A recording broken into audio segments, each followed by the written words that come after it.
At the head of our Thanksgiving table, Evelyn Scott said, "I'm leaving," holding up a wine glass as though to make a toast. "I'm in love with my secretary." A startled quiet fell over our dining room, and the turkey got cold. With his fork halfway to his lips, our son David froze. Katie, our daughter, became enthralled with the cranberry sauce as she gazed at her dish. My sister Patricia's mouth actually fell open, and her husband Robert appeared to be fascinated with his handkerchief. Scott went on with unwarranted pride, "She's 22, as though being young were a feat in and of itself. And she's everything you're not." I put my silverware down gently, used my napkin to wipe the corner of my lips, and turned to face my husband of 25 years. I said, "Good timing, actually," in a calm voice despite my heart pounding. "I'm Evelyn Hargrove, a 51-year-old senior accountant with Grand Rapids, Michigan's Westridge Financial. I've been juggling spreadsheets by day and family obligations by night for 25 years, creating what I believe to be a stable existence with Scott, our 2 kids, and our small but cozy house in the Heritage Hill area. My goals were straightforward: to spend my latter years with the man I loved, to see our kids grow up and start their own lives, to ultimately retire, and maybe to take some trips. Now, Scott's midlife crisis was getting in the way of me. It showed itself as his obsession with Jessica, the young secretary he had recruited for his insurance company 3 months prior.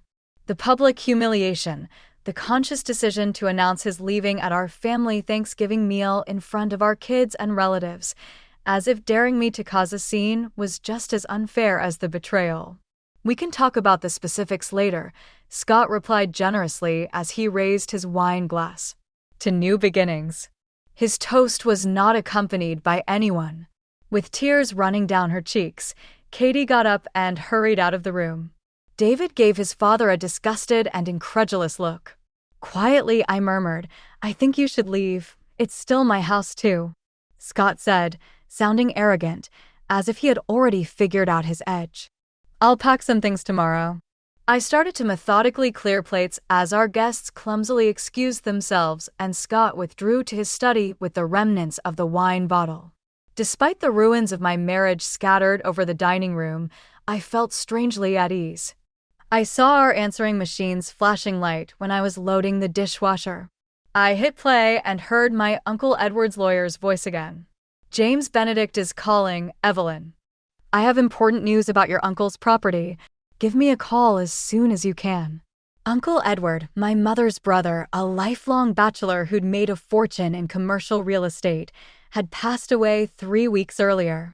I'd always been his favorite niece, but I had no expectations from his will beyond perhaps a keepsake or small remembrance. Little did I know that Scott's dramatic exit was about to be overshadowed by an even more dramatic arrival.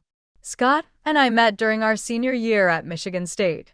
He was charming, ambitious, with a quick smile that seemed perpetually aimed in my direction. I was studious, organized, already planning my career in accounting. We balanced each other, his spontaneity softening my rigidity, my practicality grounding his dreams. At least, that's the story we told ourselves. We married young at 26, after I had established myself at a local accounting firm, and Scott had launched his insurance agency with a small business loan. The early years were lean but happy. We saved diligently for a down payment on our Heritage Hill Victorian, a fixer-upper that consumed our weekends for nearly a decade. I took only 6 weeks of maternity leave with each child, returning to work while juggling the demands of motherhood and career.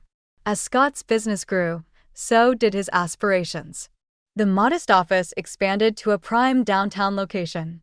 His wardrobe gradually upgraded from department store suits to custom tailoring. He joined the country club, not for the golf he rarely played, but for the connections that might lead to high-net-worth clients. I supported these endeavors, believing they were investments in our shared future.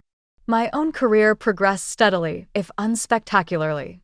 I became known for my meticulous work and ethical standards, eventually reaching senior accountant status at Westridge Financial. My salary provided consistent support during the inevitable downturns in Scott's commission-based income. Uncle Edward had always approved of my practical approach to life. "You're the aunt to all those grasshoppers," he'd say during our monthly lunches, always preparing, always looking ahead. When he was diagnosed with pancreatic cancer 6 months ago, I'd visited him weekly, bringing home-cooked meals he rarely ate, and company he seemed to value more than I'd realized. Looking back, I can identify the warning signs in my marriage. Scott's increasing criticism of my sensible clothing and predictable routines, his sudden interest in fitness at 49, the new convertible purchased without discussion, the late nights at the office that smelled of unfamiliar perfume. Classic midlife crisis behaviors I recognized but dismissed, telling myself our foundation was too solid to crumble from such cliches. Men go through phases, my sister Patricia assured me when I confided my concerns. Edward went through something similar at 50. Remember the motorcycle? So, I waited for the phase to pass, believing that 25 years of marriage had earned me patience and understanding. Even when Scott mentioned hiring Jessica, describing her as bright and intuitive despite her lack of experience, I suppressed my unease. She was younger than our daughter, after all. Surely Scott wouldn't be so predictable. 2 weeks ago, I'd stopped by his office unexpectedly, bringing lunch as a surprise. The receptionist's pitying glance should have prepared me for finding his door locked, hushed giggling emanating from within. I left the sandwiches with the receptionist and drove back to work, telling myself there must be a reasonable explanation. I chose trust over suspicion, loyalty over evidence. Now, watching Scott refill his wine glass in solitary celebration of destroying our family, I wondered if I had been loyal to a man who had never truly existed. The morning after Thanksgiving dawned with a crystalline clarity typical of Michigan Novembers. I'd slept fitfully on the living room sofa, unwilling to share the bedroom with Scott. He'd stumbled up the stairs well past midnight, the empty wine bottle abandoned in his study. I made coffee and called James Benedict's office, leaving a message with his secretary. Still in yesterday's clothes, I walked upstairs to collect fresh attire, only to find Scott already awake and packing. "Jessica's apartment is too small for both of us," he explained without prompting, stuffing shirts into a suitcase. "I'll be staying at the Parkview Hotel until we find something suitable." "We?" The casual use of the plural stung more than I expected. "When did it start?" I asked, my voice surprisingly calm. Scott paused, perhaps taken aback by my direct question. "Does it matter?" 25 years of marriage deserves at least honesty about its end. He sighed, sitting heavily on the bed we'd shared for decades. "July, at the company picnic." She was interested. Attentive. His expression took on a defensive edge. "Do you know how long it's been since you were genuinely interested in anything about me, Evelyn?" Jessica listens. She's excited about my ideas, my plans. "She's 22, I replied flatly. "Everything is exciting at 22. "It's not just the age," Scott insisted. "She sees me. The real me. The me that got buried under mortgages and college funds and life insurance policies." I studied my husband, the thinning hair he'd recently started dyeing, the expensive watch that had replaced the one I'd given him on our 10th anniversary, the designer clothes that strained slightly against his middle-aged paunch. Who was this man who could throw away a quarter-century of shared history for the admiration of someone barely older than our children? "I think what hurts most," I said carefully, "is that you didn't respect me enough to end things privately." Scott had the grace to look momentarily ashamed, then his expression hardened. "I needed witnesses. Your family needs to understand this isn't just some fling or midlife crisis they can talk you through. This is real." The calculated cruelty of his public announcement suddenly became clear. He'd wanted to humiliate me, to make reconciliation impossible, to shift blame for our marriages and entirely onto his shoulders so I wouldn't fight for it. "I see," I said simply. The doorbell interrupted whatever Scott might have said next. I went downstairs to find a courier with a certified letter requiring my signature. The return address was James Benedict's law firm. I opened it in the kitchen, scanning the formal legal language until the key phrases leapt from the page: sole beneficiary, controlling interest, comprehensive portfolio, and a figure that made me clutch the kitchen counter for support. 4.7 million. Uncle Edward, who had lived modestly despite his wealth, had left me his entire estate, the commercial properties, the investments, even his charitable foundation.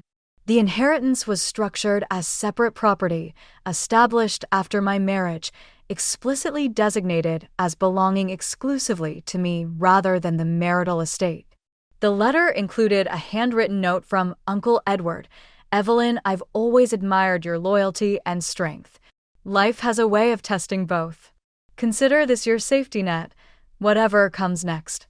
Somehow he had known, or at least suspected, that I might need independent means. Had he seen something in Scott that I had missed, or had my own concerns slipped into our conversations more than I realized? Upstairs, I could hear Scott on the phone, his voice animated as he described his liberation to someone, Jessica presumably. My numbness was giving way to something else, not quite anger, not quite relief, but a clarifying sense of possibility. I carefully folded the letter and placed it in my purse, then began making a mental list of immediate actions required. This wasn't how I'd expected my life to unfold at 51, but as Uncle Edward's final gift demonstrated, sometimes the unexpected brings its own kind of freedom. I waited until Scott left with his suitcases before calling James Benedict and confirming the details of my inheritance. The attorney suggested we meet immediately to discuss next steps, including taking control of Uncle Edward's business interests. "Your uncle was quite explicit about his wishes," James explained. "He wanted you to have complete freedom to make your own decisions, both personally and professionally." After scheduling an appointment for Monday morning, I called Patricia, who arrived 30 minutes later with a bottle of wine and fierce, protective energy. "That absolute bastard," she fumed, pacing my kitchen. "After everything you've done for him, the sacrifices, the support, it's over." I interrupted, pouring us each a glass. "What matters now is moving forward with dignity." Patricia paused mid-stride. "You seem surprisingly calm." I slid Uncle Edward's letter across the counter. Patricia's eyes widened as she read, her expression transforming from outrage to astonishment. "Holy Evelyn, you're rich." It appeared years, so I acknowledged the reality still sinking in. "The question is, what to do about it and about Scott?" Patricia's grin turned predatory. "Oh, this is too perfect. Mr. Midlife Crisis thinks he's trading up for a younger model, not realizing his reliable old wife just hit the jackpot." "He doesn't know yet," I clarified. "And I'm not sure how or when to tell him." "You don't owe him anything," Patricia insisted. "He humiliated you in front of your entire family. Let him find out when it's too late." Part of me agreed with her vindictive impulse, but 25 years of marriage deserved more consideration than an impulsive reaction. I needed time to process both Scott's betrayal and my sudden wealth. Over the weekend, I maintained an outward calm while internally vacillating between grief and calculation. The children came and went, offering support and expressing their own anger toward their father. Katie refused to speak to him when he called. David agreed to meet for coffee, but returned seething with indignation. "He tried to justify it, Mom," David reported. He said he deserved happiness after sacrificing his prime years for the family, as if you didn't sacrifice just as much. By Monday morning, I had composed myself enough to meet James Benedict at his downtown office. The attorney, a contemporary of Uncle Edward's with silver hair and perceptive eyes, greeted me warmly. "Your uncle spoke of you often," he said as we settled into his wood-paneled conference room. "He admired your steady character tremendously."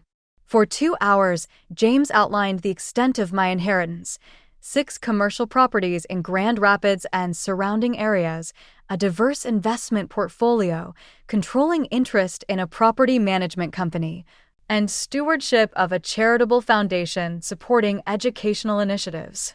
Edward believed strongly in financial independence, James explained, sliding a folder across the table. Particularly for women. His mother, your grandmother, was left destitute after his father's death. He never forgot that vulnerability. The inheritance was specifically structured to remain separate from marital assets, a legal distinction that would become crucial in the coming weeks. As I left James's office with a stack of documents to review, my phone chimed with a text from Scott. Need to discuss finances. Dinner tonight. I agreed to meet at a neutral location, a quiet Italian restaurant downtown where we'd once celebrated anniversaries in happier times. Scott arrived looking simultaneously smug and uneasy, kissing my cheek as if our marriage weren't lying in ruins between us. You're looking well, he observed, studying me with slight confusion. Perhaps he'd expected red eyes and a disheveled appearance, visible evidence of my devastation. What did you want to discuss? I asked, bypassing small talk. Scott cleared his throat. I've been thinking about the house. It makes sense for you to stay there, of course, but given its value, we should discuss compensation. Compensation? My share of the equity, he clarified. I'm thinking we could arrange a buyout over time. I know you don't have liquid assets to purchase my portion outright. The presumption was breathtaking. Not only was he leaving me for a woman half my age, but he expected me to make payments to him while he built his new life. I need time to think about it, I said carefully. Scott nodded magnanimously. Of course, it's a lot to process. But Jessica and I will need capital for our fresh start. I'm sure you understand. What I understood with perfect clarity was that Scott saw me as nothing more than a financial resource to be drained before being discarded, a stepping stone to his new life with Jessica. I'll have my attorney contact you, I managed, fighting to maintain my composure. Scott's eyebrows rose. You have an attorney already? That seems unnecessarily adversarial. Evelyn, he added, I thought we could handle this amicably. Amicable? I echoed the word, tasting bitter. Was humiliating me at Thanksgiving dinner amicable? Scott had the grace to look momentarily uncomfortable. I admit the timing was perhaps insensitive, he said. But I needed to make a clean break for Jessica's benefit. You mean, I glanced at his watch, a nervous habit I recognized from countless budget discussions throughout our marriage.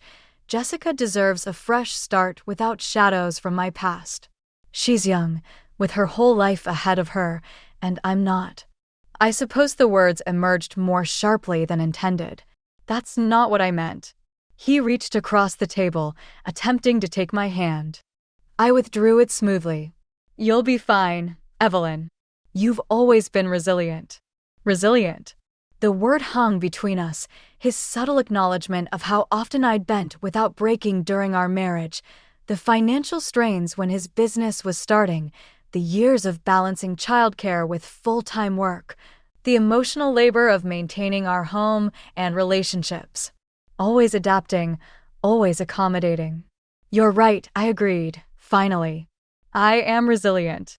Something in my tone must have alerted him. His expression shifted from patronizing confidence to weariness. We should discuss the practical matters, he pivoted, division of assets, support considerations. I've been looking at our financials, I interrupted. There are some irregularities I'd like to address. Scott blinked rapidly. Irregularities? Withdrawals from our joint savings. Approximately $47,000 over the past 6 months. His face flushed. Business expenses, temporary cash flow issues. I was going to replace it. With what? Your agency's profits have been declining for 3 years. The flash of alarm in his eyes confirmed what I'd suspected. Scott had been systematically siphoning our savings, likely to finance his new lifestyle with Jessica, expensive dinners, hotel rooms, perhaps gifts. The building blocks of his affair. How would you know about the agency's profits? He demanded, defensive now. I'm an accountant, Scott. I notice patterns. He recovered quickly, smoothing his features into what I recognized as his client-facing smile. This is exactly why we need to approach our separation logically. We're both under stress, making accusations. It's not an accusation if it's demonstrably true, I countered, sliding my phone across the table with our bank statement displayed. The withdrawals align perfectly with your late nights at the office and weekend client meetings. Scott stared at the evidence, then met my gaze with cold calculation. Fine. I've been planning my exit. Can you blame me? 25 years with the same predictable, boring routine, the same predictable, boring wife. The cruelty was intentional, designed to wound, to ensure I would retreat into hurt rather than pursue the financial discrepancies. It might have worked a week earlier. I'd like the money returned, I said calmly. All of it. He laughed dismissively. That's not happening. Consider the price of your freedom. Freedom isn't what you're selling, Scott, I said. It's betrayal packaged as liberation. His expression hardened. You've always been judgmental. Jessica accepts me as I am. Jessica doesn't know who you are, I said. But she will. Something in my voice must have registered because genuine concern flickered across his features. What does that? Before I could respond, Scott's phone chimed with an incoming call. The name Jessica flashed on the screen. Take it, I encouraged. I'm sure she's eager to hear about your amicable divorce plans. He hesitated, then answered, stepping away from the table for privacy. I watched him, gesturing animatedly, his back turned to me as he undoubtedly reassured his young lover that everything was proceeding as planned. I used the moment to signal for the check. As I waited, I mentally reviewed what I'd learned from my meeting with James Benedict that morning, information I hadn't yet shared with Scott. The pending inheritance was only part of the picture. Uncle Edward's private investigator had uncovered something far more damaging to Scott's carefully constructed narrative. 2 years earlier, Scott had taken out a substantial business loan, using our house as collateral without my knowledge or consent. My forged signature on the documents constituted fraud. The loan was now in default, explaining his urgency to discuss finances. Scott wasn't just leaving me for a younger woman. He was attempting to flee a financial disaster of his own making. In the 2 weeks following our restaurant meeting, I executed a careful strategy on 3 fronts. First, I met with a forensic accountant recommended by James Benedict to document Scott's financial malfeasance. Second, I consulted with a divorce attorney specializing in cases involving fraud. Third, I took control of Uncle Edward's business interests, immersing myself in the details of commercial property management. Throughout this period, Scott continued his campaign to extract money from our marriage. His texts alternated between nostalgia, remember our trip to Mock Island? We had something special, and thinly veiled threats. Jessica thinks I should get a forensic valuation of your accounting practice. I responded minimally, buying time while evidence accumulated. The forensic accountant discovered Scott had not only defaulted on the fraudulent business loan, but had opened credit cards in my name, running up substantial debt. More damning still, he'd been systematically falsifying his agency's financial records to conceal declining revenues, potentially insurance fraud. My divorce attorney, Maureen Winters, was blunt in her assessment. We have enough for criminal charges, not just divorce proceedings. The question is, what do you want? What I wanted was complicated. Justice, certainly.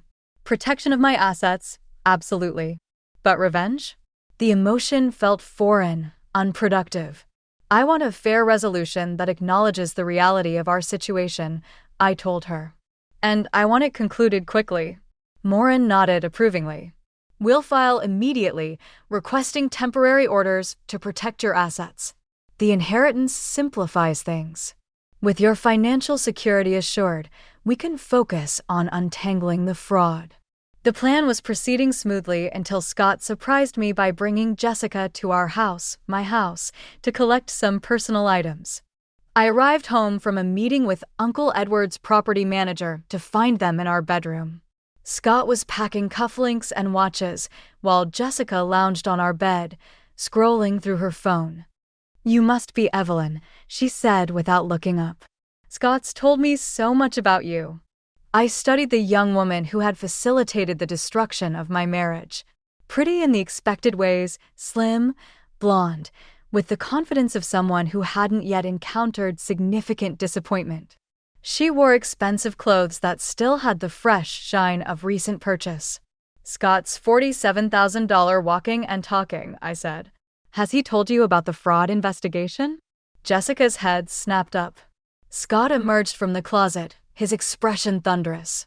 "Evelyn, that's enough. Enough for the defaulted loan, the forged signatures, the credit card debt?" "She's lying," Scott told Jessica, but uncertainty had crept into his voice. "Am I?" I removed a folder from my bag, extending it toward Jessica. "These are copies of the relevant documents. You might want to reconsider hitching your wagon to a sinking ship." Scott lunged for the folder, but Jessica was quicker, grabbing it and leafing through the contents with increasing alarm. "What is this?" she demanded, holding up a credit card statement. "You said you were taking me to Paris after the divorce." "I can explain," Scott began, but Jessica was already moving toward the door, folder clutched to her chest. "You said you were financially secure," she accused. "You said Evelyn was the problem." After she left, Scott turned on me with cold fury. "You've ruined everything." "You managed that entirely on your own," I replied. The next morning, Morin called with unexpected news. Scott had contacted a different attorney, requesting an emergency settlement conference. "He's desperate to settle quickly," she explained, offering to admit to the fraudulent loan in exchange for not involving law enforcement. It seemed Jessica's departure had shattered Scott's illusions of a consequence-free fresh start. With his relationship imploding and legal jeopardy looming, he was finally facing reality. I should have felt triumphant. Instead, I felt oddly hollow. 25 years of marriage, ending not with dignity, but with desperate negotiation to avoid criminal charges. "What do you recommend?" I asked Morin. "We're in a strong position. We could push for everything: the house, your full retirement accounts, even reparations for the fraud." The decision crystallized with surprising clarity. "Schedule the conference, but I have specific terms in mind. I want a clean break, complete separation, no further contact." Morin seemed surprised. "No punitive measures? No restitution?" I thought of Scott and Jessica in my bedroom, their casual invasion of the space where I'd spent a quarter-century of my life. How quickly it had all been devalued, discarded. "The fraud documentation goes into an escrow account," I decided. "If he honors the divorce terms, it remains sealed. If not, consequences." Morin finished, approval in her voice. "Exactly." The settlement conference was scheduled for the following week. In the meantime, I had a property empire to learn. The settlement conference took place in Morin's sleek downtown office, overlooking the Grand River. Scott arrived alone, his normally immaculate appearance showing signs of strain, wrinkled shirt, shadows under his eyes, the expensive watch conspicuously absent from his wrist. His attorney, a nervous man with a perpetual frown, opened with conciliatory language about mutual mistakes and moving forward amicably. Morin's icy smile stopped him mid-platitude. "Let's be clear about the situation," she said, sliding documents across the table. "Fraud, identity theft, financial misrepresentation. These aren't mutual mistakes." Scott stared at the table, avoiding my gaze as his attorney reviewed the evidence. "My client is prepared to offer significant concessions," the attorney began. "That's fortunate," Morin replied, "because my client is prepared to file criminal charges." The threat hung in the air like a blade. Scott finally looked up, meeting my eyes with a mixture of resentment and fear. "What do you want, Evelyn?" he asked. I opened the folder I'd brought, not legal documents, but photographs of our life together, our wedding day, the children's births, the house when we first purchased it before renovations. The progression of a quarter-century of shared history. "I want you to understand what you threw away," I said quietly. "Not just me, but your integrity, your children's respect, your professional reputation." "Is this necessary?" his attorney interjected. "We're here to negotiate terms." "The terms are simple," I continued, ignoring him. You sign over all rights to the house. You relinquish any claim to my inheritance or business interests. You agree to pay back the fraudulent loan and credit card debt. Scott's face reddened. That's everything. What am I supposed to live on?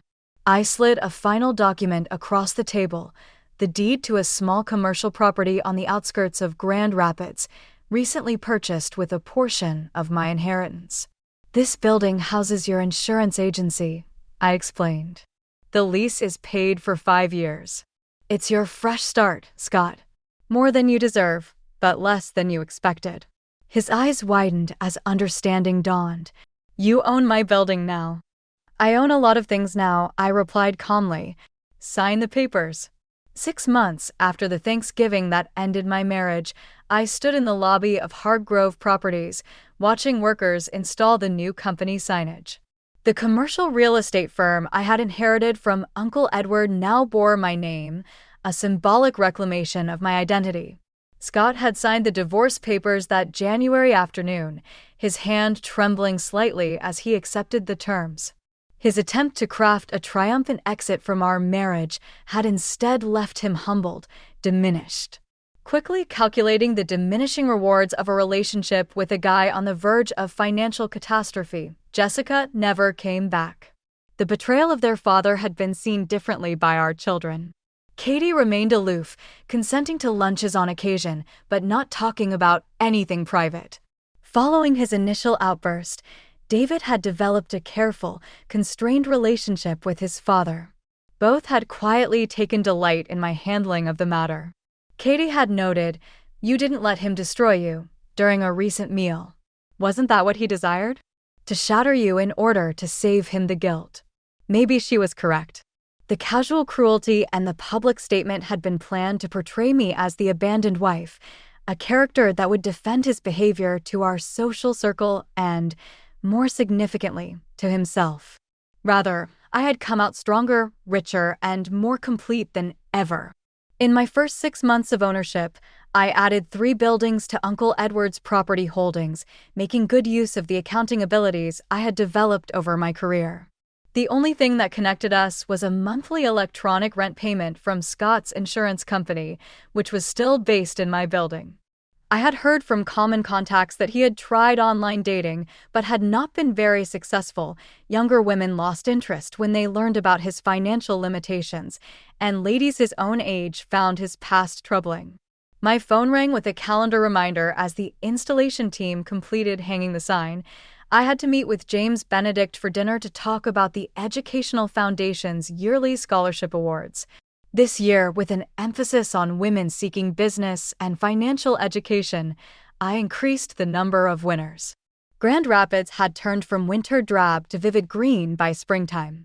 At 51, I was beginning anew, not with resignation, but with curiosity, expectation, and a hard-won understanding of the distinction between worth and value. Unwritten and wholly mine, the future loomed ahead.